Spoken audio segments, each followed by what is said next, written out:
Students, welcome to victory education. আমি তোমাদের Somnath sir. তোমরা আমাকে দেখতেই পাচ্ছ যে আমার হাতে রয়েছে একটা শামুক, ঠিক আছে, যেটাকে আমরা আপেল শামুক সাধারণত বলে থাকি, ওটা স্নেল।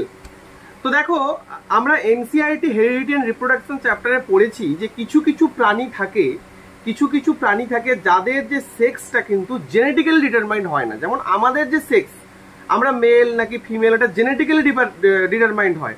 কিন্তু এই স্নেল একটা এমন প্রাণী, এ ডিউরিং ইটস লাইফ স্প্যানে, টোটাল জীবন প্রক্রিয়ায় কিন্তু এ মেল থেকে ফিমেল হয়, মেনলি মেল থেকে ফিমেল হয়।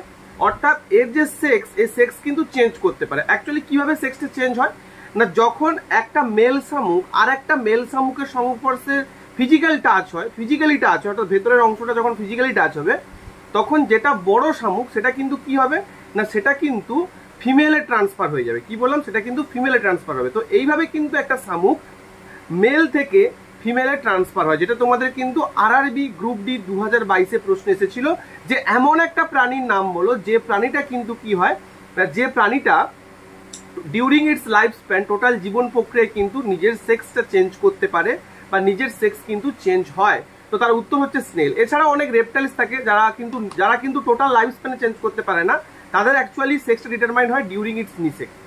তো এটা হচ্ছে একটা শামুক। তো তোমাদের আমি বিষয়টা বোঝালাম যে কিভাবে এদের সেক্সটা চেঞ্জ হয়। থ্যাংক ইউ প্রত্যেককে। অবশ্যই ভিক্টরি এডুকেশনটাকে সাবস্ক্রাইব করে রাখো এরকম প্র্যাকটিক্যাল নলেজ পাওয়ার জন্য।